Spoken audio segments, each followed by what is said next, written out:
we are much responsible to take the process to track so that we can make the quality up. Whether you are just doing it by some reporting like Word or the Excel, or by writing on the test cases, or either we can have some certain bug tracking tools where whatever the bunch of issues that you are finding out, we just have to raise those bugs into the one of the good bug tracker tools like Jira or Bugzilla or Mantis. So as I said, like being a manual tester, the role is about to finding out the bugs. We are reporting the developer, and once the team will fix the issue, it's gonna be given back to the queue, and then they are verifying that whether it's working fine or what. So the same procedure is gonna be divided into the companies in two ways. The one is manual testing, where the application is given to you. You are major of the time thinking it from the perspective from the user, where you will try to design a bunch of possibilities. Behind that, you will try to write down a technical way that is nothing but a test cases, having the test case ID, and I can say the number of possibilities by which you can check the quality of the feature. So I have given a very basic example of Gmail application to do the testing even by manual, where if I want to just do the login to verify, I will try to apply this much different kind of possibilities where we'll enter the correct username and the correct password. That is the one possibility by which we can check, and this how by certainly going with a bunch of uh, attempts will verify that how much this feature is ready to go live. The another way that we have, that is automation testing, for which we are in a discussion today. So first of all, we also have to see like how much automation testing is quite bit different than the manual testing. So it's observed in a real-time situations nowadays that the development is going out in agile, where all the team members are quite active to make the quality up. Like they believe in that, like whatever we are delivering, it should at least having some certain quality. Whatever we are committing, let's not having the total delivery of whatever you have committed, but whatever the committed or whatever the delivered to the client, it should be the best. So uh, in that way, in the agile or in the scrum, where all the teams are participating to having the daily stand-up meetings and all those, we have observed that as on a weekly or on a quarterly sprints are available under which the developers are has to develop me, right? So there are some certain modifications that gonna be happening out frequently. So it's like that way, like in the first week you are doing some, your team is doing some development and you are trying to make the confirmation that whether it is working fine or what. It's gonna be qualified well, it's delivered well with the good quality, but on upcoming weeks or sprints, as few requirement changes are there, because of that, we have to make sure that by some modification, it should not affect on some earlier approved quality versions. So that is the major challenge that we have to track in the in the current scenarios. So that is why rather involving yourself or being a tester, rather keeping a track of whole application again and again, it is quite harder to chase the level of quality uh, side by side with the development efforts. We have started introducing the automation testing, which is actually minimizing the efforts during the regression testing. Now, what is regression testing? That is again another good question. So I can say regression testing is nothing but whenever uh, a frequent change is going to be happening during the dive, then we have to make sure that it should not affect on some unchanged areas. So as I suggested, like the people are involving themselves in a uh, agile methodologies to do development. We have to keep in mind that let's have some certain areas where we'll try to pick some tool, the automated tool which examine all our activities, and whenever required we can attempt those script number of times, and it sounds reusable enough and it sounds practical enough to spend some time and to give a quick reporting on your testing to the developer and the testing leads. So put together like what exactly automation is all about. So on a quick idea, like no doubt we are doing the manual testing where we are more behaving from the user areas. We are trying to be a UAT, a user acceptance tester, and we'll try to confirm each and every details and the requirements that gonna be shared as a BRD, that is business requirement specification documentation, or either the SRS, that is either the software requirement specification documentation. Then how exactly automation is going to be executed if you want to think in a project that I want to just start doing the automation. So we have to set some preconditions. So we have to find the ideal ways where uh, we will have some certain areas which looks quite repetitive, as I suggested recently, that the modules which are needs to be checked on every build or a business critical scenarios. Also, we'll try to control the execution of the test in context of testing is about verifying the expected versus actual. So in the Gmail also, I was trying to attempt a variety of cases, and then on a basis we are trying to verify that are we getting the correct result or what. So are we getting the correct result or what is nothing but the actual result that you are trying to compare with your expectation whenever you have set it out while designing the test case. So similarly in the automation as well, we have to put some verification and the checkpoints by which we can have assurance that our automation script is going out well and the execution is working out well. So it is nothing like, but we are trying to occupy some tool or some external resource or a robot, we can say, which will examine your activities, and whenever required will tell that tool to do the same operation again and again, whatever you have did it earlier. So it's like if machine is doing, then why we have to say it like automation script designing. So usually whenever a person is having the mindset to learn or to divert his or herself in automation to start, the people usually tell them to have a good technical skills about scripting and having a good technical background about the programming capabilities of basic levels. Why? So it's machine doing. We are trying to tell or we are trying to control our whole execution now with the machine. So it's like that way, like whenever the machine is recording something and whenever we are playing back again, until unless we will not have idea like whether it's doing right or wrong. So it's like that way, like we are actually right now in a session. Uh, the session is gonna be recorded, so it seems went well, but whenever you will play back, at the time really you will realize that there are some uncertain voices that get captured, or either at certain areas if it seems fast, then you will try to keep a pause by your own end. So similarly we have to behave the same whenever a script is going to be recorded by that automated tool, no matter which automation tool we are talking about, whether it's any automation solution of HP, IBM, or either a open source like Selenium.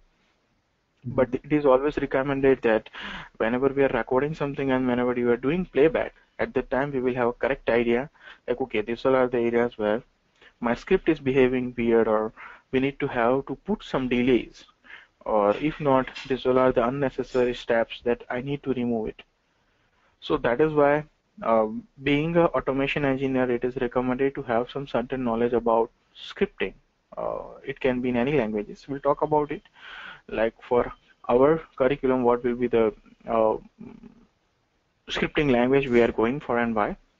But before that, on a higher on, if I will conclude the automation to do, I can say why and when we can do the automation.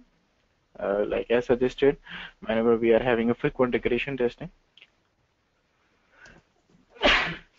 Sorry, whenever it is having a repetitive test case execution, at the time we also have to prefer to pick automation.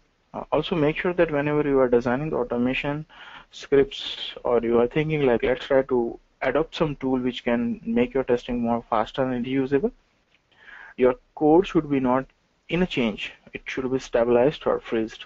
So that should be also the prerequisite that we need to keep in mind, because if during the ongoing changes, if you will introduce the automation, you actually do not know what will be the final result.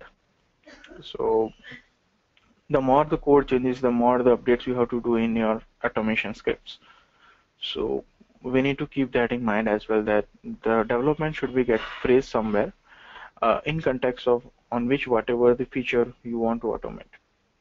By doing the automation, we can give the faster feedback to the developers as well. We can reduce some certain human effort, because if you are doing it manually, it sounds good that You may be raising the 20 and the 30 box, but whenever you want to just recheck those again, it seems quite tedious to manage and it's taking a longer time to approve it again. So automation is all about recognizing the areas where it sounds feasibly uh, to start reusing the same script again and again. Let's say Gmail, right? So what if I have a tens or twenties of username and the password, and I want to just verify the Gmail login for each and every those user and the password pairs. So maybe, yeah, definitely manually it's feasible, but it will take a longer time than expected. So let's not uh, spend that much time to do it manually. We'll try to write some robot or a script which can take a data from the Excel sheet multiple times directly, and the same scenario is going to be checked again and again with a bunch of data. So along with that, let's say if you want to just do the testing onto the variety of browsers or environments, like running the same script onto the Mac, Linux, or we can say Windows-based platform at the same time or simultaneously, yes, we can also have that benefits to diverting a certain areas in automation. Yeah, 100% automation is not true. It's just a myth. If it's 100% is going to be done by machine itself, then there is no need of manual testers. So we have to recognize the areas, and it is not a replacement of manual testing, but we have to keep it side by side along with the manual testing.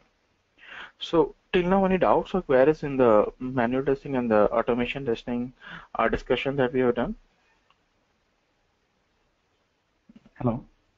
Yeah. Till now, any queries or doubt you finding out? This is pretty much clear. Okay. So on a basis, I will now go on to the automation tools discussion. Like, what are the different types of tools available in the market which are serving the same services?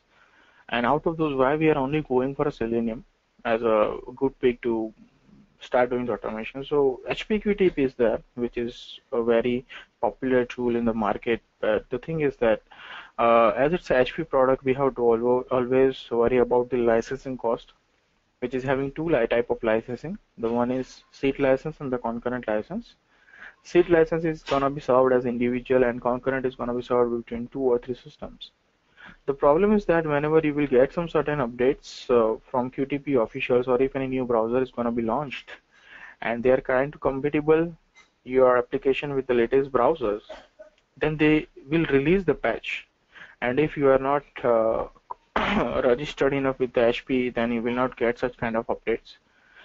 The once the license expire, you cannot actually take a support from the HP. That is also the big problem.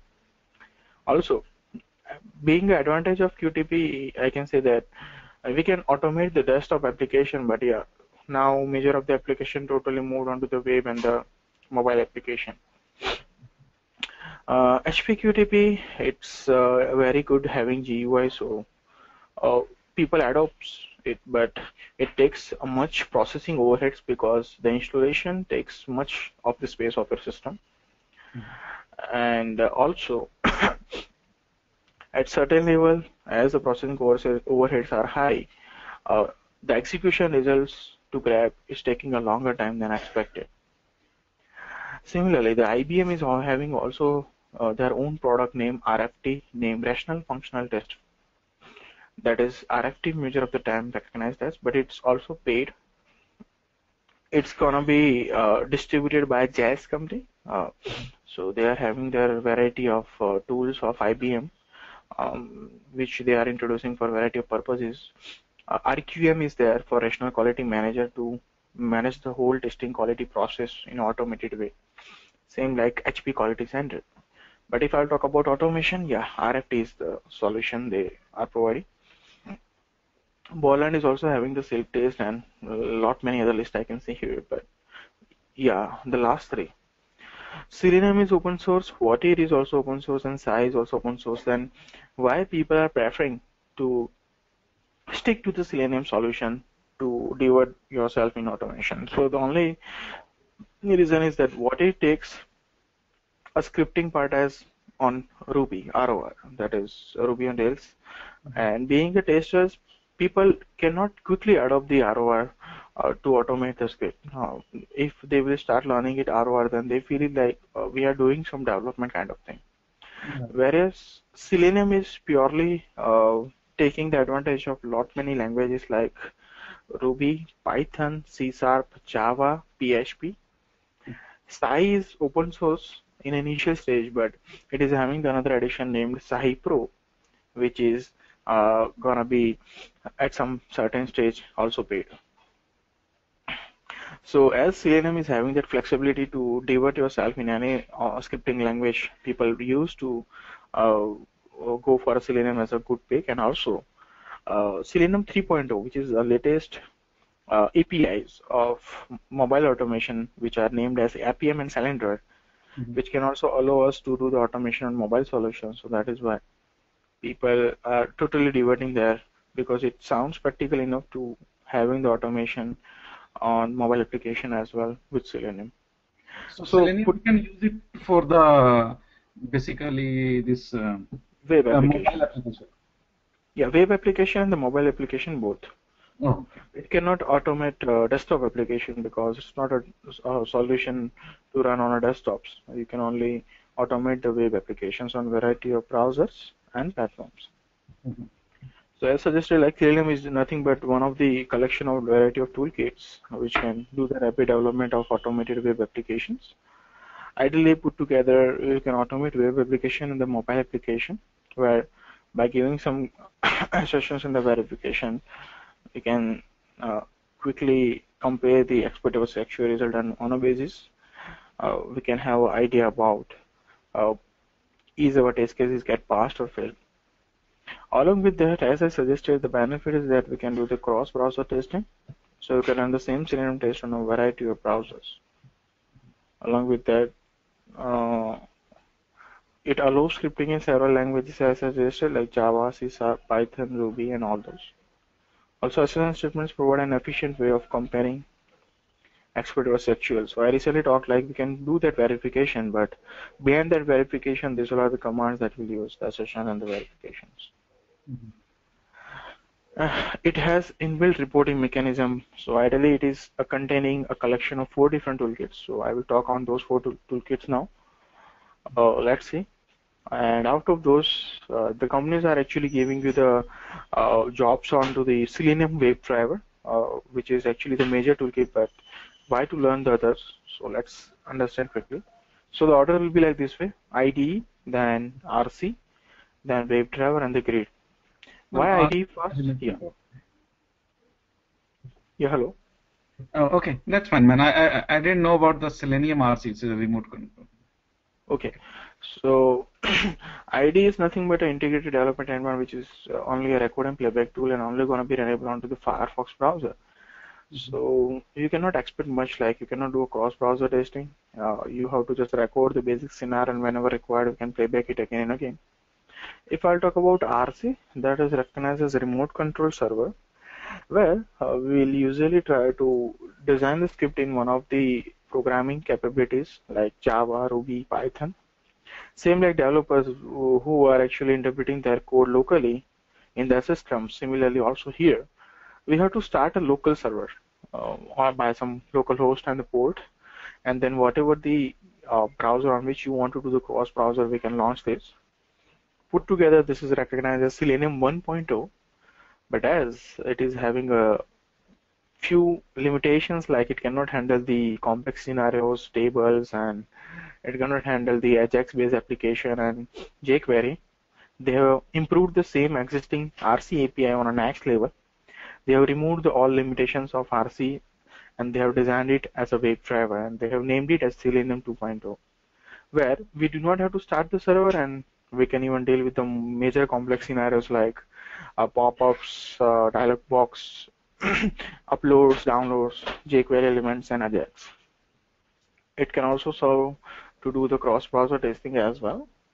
If I'll talk about Grid, Grid is nothing but it can do the automation onto the cross platform testing as well, along with the cross-browser. A platform is nothing but, we can say, running the same script onto the variety of